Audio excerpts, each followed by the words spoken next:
गावातले लोक म्हणतात ते हरीच्या ओळखीत कुठेतरी कामाला लागलेत. दादा त्या रात्री भवानी माईकडे गेला असेल, म्हणजे नेहमीच जातो. त्याचा खूप विश्वास आहे तिच्यावर. पण तिथे जाऊन काहीतरी अघोरी तंत्रमंत्र झाले असतील हे मात्र साफ खोटं आहे. कधी कधी मला असं वाटतं की तूच पटकन येऊन माझा गळा धरशील. इतके दिवस तुम्हाला ओरडून सांगते घरात काहीतरी चाललंय, घरात काहीतरी चाललंय, पण नाही, प्रत्येक गोष्ट हसण्यावर न्यायची. या चाव्या तिने परत दिल्यात. एक तर यायलाच नव्हतं पाहिजे आणि आता आलाय तर धड बोलता सुद्धा नाही आलं. अगं आईला उद्या औषधं द्यायलाच पाहिजेत. एक काम कर, मला पण घेऊन जा तुझ्या बरोबर. हा, आणि तिकडे येऊन राहणार कुठं? तुझ्या घरी. अगं मीच मुंबईला यायचा विचार करतोय. इथं आलो तर निदान एखादी बरी नोकरी तरी मिळेल. तिकडच्या पैशात आईच्या औषधांचा खर्च पण भागत नाही. राजन, परशुराम साहेबांना माझे आई बाबा कुठे ते माहिती असतील तर ते शोधून काढू शकतील. आता त्यांना माहिती असेल तर मग काय प्रश्नच नाही ना. 2 दिवसात शोधून काढतील ते. अगं काय झालं? नाही, काही नाही. नीट जा. येतो. आणि मला काय समजलं तर पहिल्यांदा तुलाच कळवतो. हा,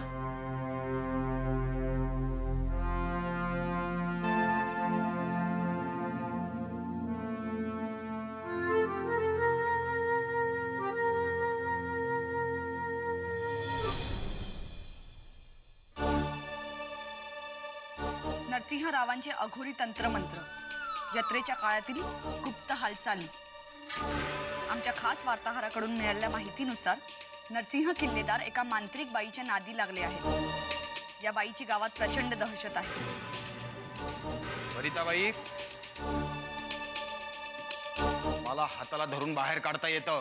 वाकनीस, पाहुण्यांशी कसं बोलावं हे कळत नाही का? तू आज जा. ती गावची मास्तरीण तुमच्या ओळखीची होती का हो? आज धक्के मारून तिला बाहेर काढली. वहिनी, तुम्हाला माहित नाही का तिला इथं कशासाठी बोलवलं होतं? भाऊजी सांगा ना, ती का आली होती? दादाचं दुसरं लग्न करण्याचा घाट घातला जातोय. काय दुसरं लग्न? दादा त्या रात्री भवानी माईकडे गेला असेल, म्हणजे नेहमीच जातो. त्याचा खूप विश्वास आहे तिच्यावर. मला मुक्त कर, मला मुक्त कर आतेबाई. मुक्त कर मला आतेबाई, मुक्त कर मला, मुक्त कर. विचार करू नको आतेबाई. कोणी काहीही म्हणू, पण जे चाललंय ते विचित्र आहे. या सगळ्याची सुरुवात त्या भवानी माईकडे जाऊन आल्यावरच झाली. आता मलाच काय तो सोक्ष मोक्ष लावला पाहिजे.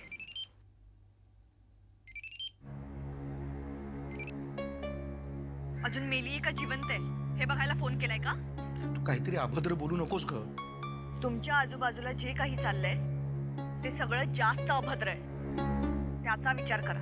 हो, आपण करूया. तू एक काम कर, तू आधी घरी ये. तू कुठे आहेस सांग मला. ज्या गोष्टी घरात पुरुष या नात्याने तुम्ही करायला पाहिजेत ना, त्या मी करायला चालले. अहिल्या, तू काय करायला चाललीस? तू कुठे चाललीस? तिथे जिथे या प्रश्नांची उत्तरं दडली आहेत. हे बाहिल्या, तू शांत हो. हा, घरी ये, आपण शांतपणे बोलू. तू उगाच डोक्यात राग घालून काहीतरी स्वतःचं नुकसान करून घेऊ नकोस. घाबरू नका, मरणार नाहीये मी. आणि हो, मला जेव्हा परत घ्यायचंय तेव्हाच मी परत घेईन. Good bye.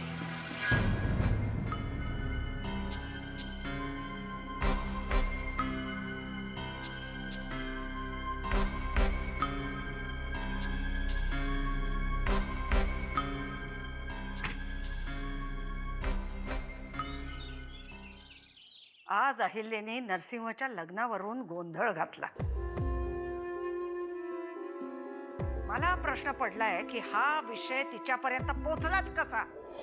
आत्याबाई, वनिता ज्या वेळेला इथून गेली त्याच वेळेला माझ्या मनामध्ये शंकेची पाल चुकचुकली होती.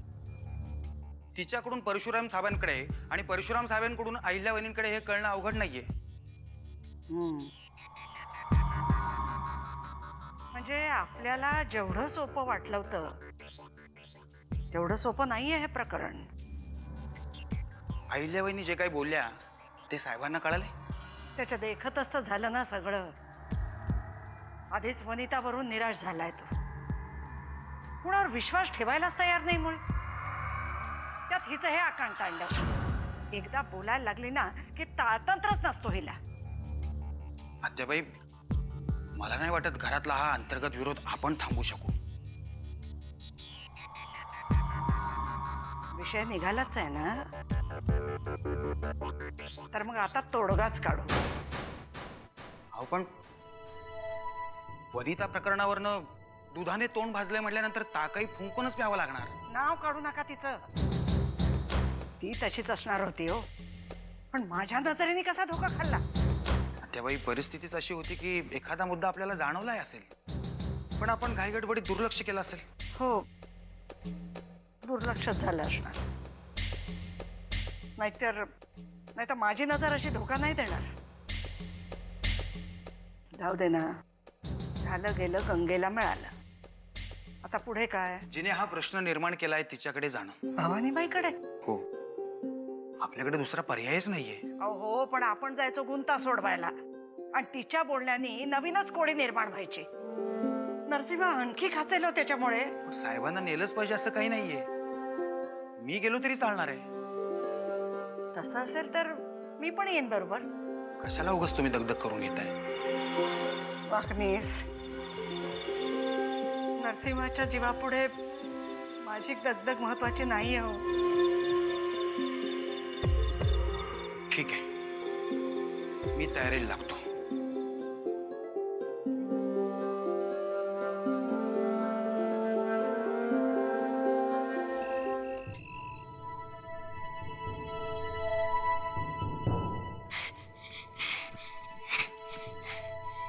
काय रे, काय झालं एवढी धाप लागाया?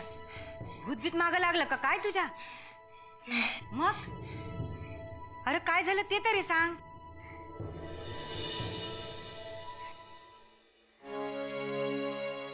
पैसा? माझा पहिला पगार. एवढंच? म्हणजे त्या मुकादमाने हिस्सा जास्तच कापून घेतला वाटतं. नाही, मग उरलेले पैसे मी खर्च केले. पैसे खर्च केले? काय आणलंस त्या पैशाने? हे बघ, तिच्यासाठी आरसा आणि ताईला या रिबिनी. आता कुठं नेऊन देणार आहेस तिला या रिबीने? जेव्हा भेटन तेव्हा देईन. तेव्हाचे पैसे बी दे हा तिला.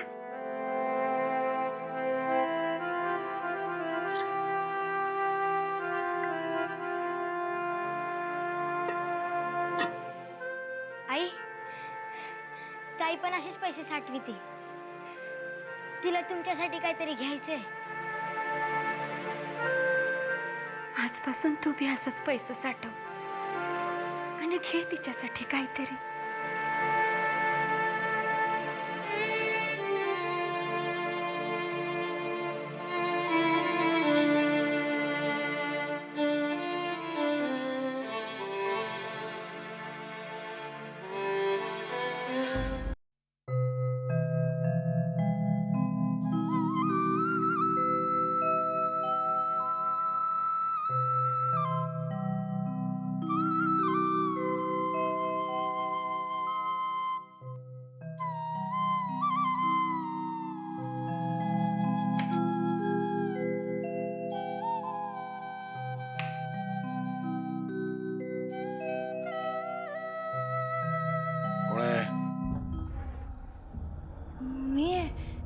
जानकी दिवे लावायला आले होते. लाव की दिवे.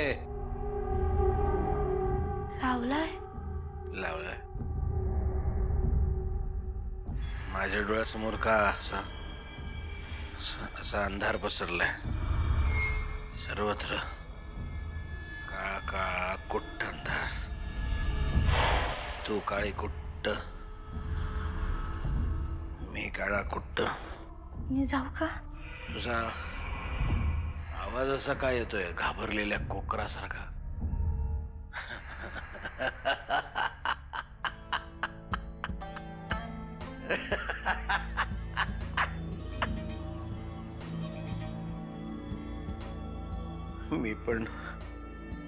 मी पण आतून थरथरतोय, घाबरलेल्या कोकरासारखा.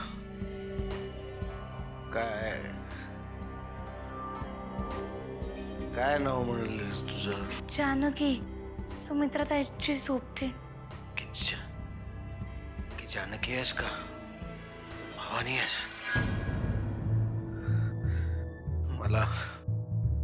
मला भीती वाटते त्या काळा कुट्टा अंधारातल्या सावल्यांची भीती वाटते. मला भीती वाटते. म्हणून तर उजेड केला ना.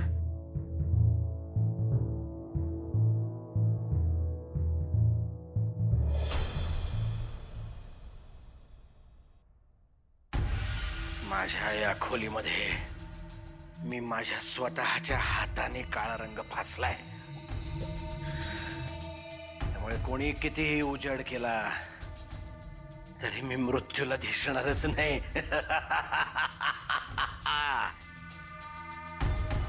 चल जा इथून, जा.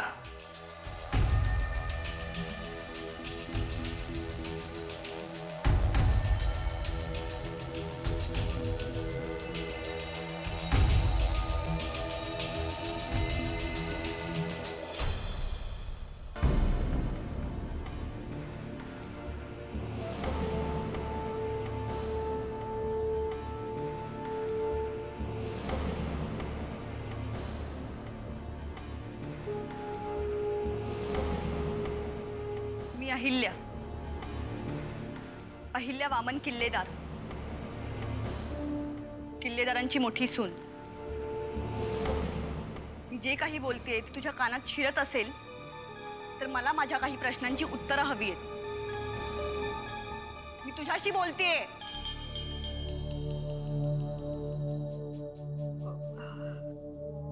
तुला वाटत असेल तुला घाबरून मी इथून पळून जाईन, पण मला माझ्या प्रश्नांची उत्तरं मिळाल्याशिवाय मी इथून हलणार नाही.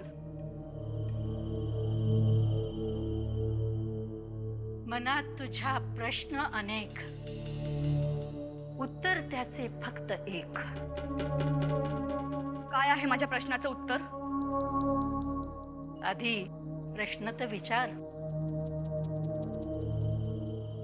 माझे मोठे दीर तुझ्याकडे आले होते, तेव्हापासून आमच्या घराची वाट लागलीये. तू त्यांना असं काय सांगितलंस? त्यांचं जाऊ दे, आधी तुझं बोल. म्हणजे म्हणजे जे तुझ्या ओठात ते कुणाच्या तरी पोटात. हे असं कोड्यात बोलण्यापेक्षा माझ्या प्रश्नांची उत्तरं दे. तू त्यांना असं काय सांगितलंस? त्यांचं जाऊ दे, आधी तुझा विचार कर. तुझं काय होणार? काय होणार आहे माझं? पाय पुसणं. आज जिला तू पायंदळी तुडवतेस ना, तीच उद्या तुझं पाय पुसणं करणार. माझं पाय पुसणं करणारा अजून जन्माला यायचा आहे. संपविण्यास घमेंड कंसाची कृष्ण जन्मासी आला. उतरविण्यास तुझा तोरा पुत्र जन्म घेईल तुझ्याच घरा. असं कोड्यात बोलण्यापेक्षा जे काही आहे ते स्पष्टपणे सांग ना. तुला काय हवं तर देईन मी. सांग, तुला किती पैसे हवेत? आता गप्प का आहे? सांग ना, तुला किती पैसे हवेत? जाते हो इथून. निघ. चालते हो. चल, निघ.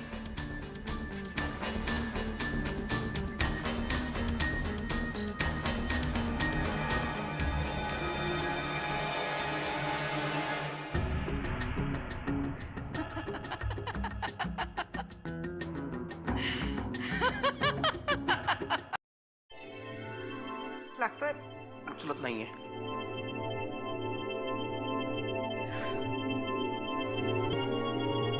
हे बघ, तू नको काळजी करूस.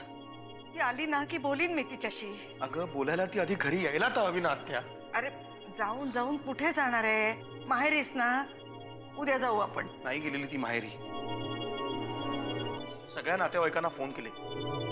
ते म्हणाले आमच्याकडे आलेली नाहीये. वर हसले, म्हणे भांडून भांडून ही इतरांना घर सोडायला भाग पडते, आता हीच गेली किल्लेदारांकडून.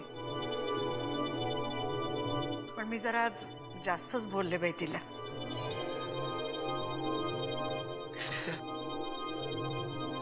आतापर्यंत ती इतकी टोकाची कधीच वागली नव्हती ग.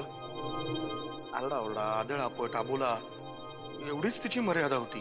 बोलण्यातली मर्यादा तिने केव्हाच ओलांडली. नरसिंहाशी कशी बोलत होती.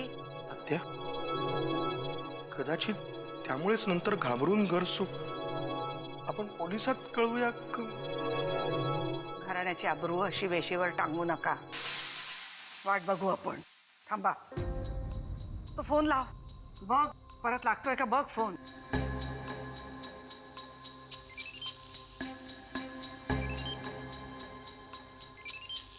हॅलो अहिल्या. अगं बाई कुठे आहेस तू? मला दे. किती फोन केले तू? मला दे. एक मिनिट थांब, आणि आत्याशी बोल. अहिल्या, तू ताबडतोब आधी घरी ये. का मलाही गोळ्या घालणार आहात? हे बघ, डोळ्यांनी पाहिलेल्या सगळ्याच गोष्टी खऱ्या असतात असं नाही. ये तू इथे, मी समजावून सांगते तुला. मला काही समजून घ्यायचं नाहीये. अगं पण किल्लेदारांच्या सुनेला शोभत नाही हे. तुमचं दुर्दैव आणि माझं सुदैव, म्हणून मी तुमची सून झाले ना. अगं पण रागाच्या भरात बोलले मी. मग मलाही राग येतो. अगं हो, पण जरा तू. आत्या, मी बोलतो तिच्याशी. थांब दे. हॅलो. हे बा अहिल्या, तू हॅलो. कट केला होता. हं. आत्या, काय करायचं ग हिचं? नक्की काय झालंय? तुझा माझ्यावर विश्वास आहे ना? मी तुला मगाशीच सांगितलं, देवापेक्षा जास्त. मग ऐक, थोडेसे गैरसमज झालेत, ती आली की दूर करेन मी. बोल तिच्याशी. तूच बोलू शकतेस. जा, जाऊन आराम कर. मी वाट पाहतो, फोन करतो तिला. जा.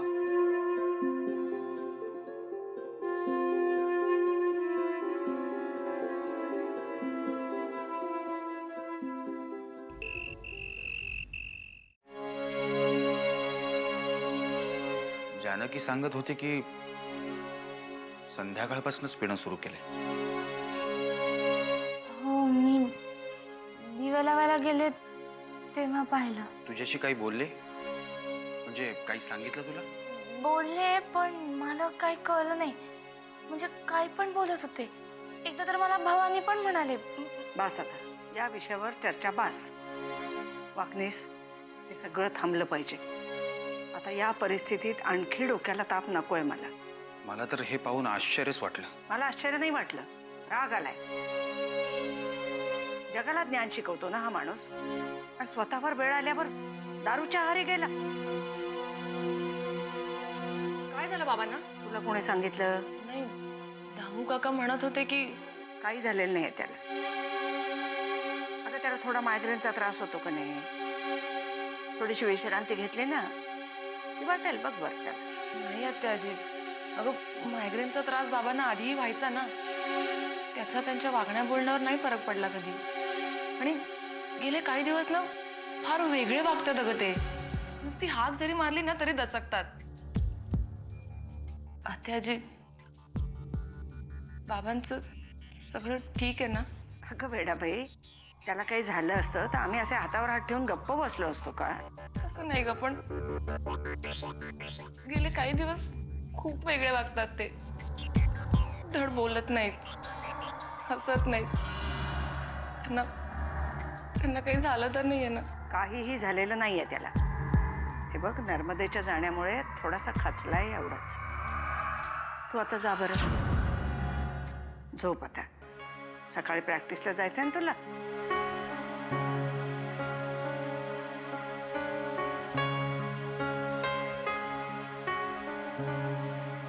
जानकी,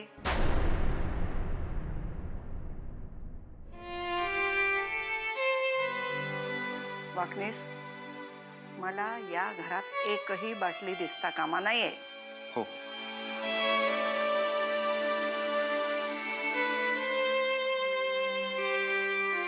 बघ जानकी, मोठ्या साहेबांच्या पिण्याबद्दल या घरात किंवा बाहेर कुणालाही काहीही कळता कामा नये, कळलं?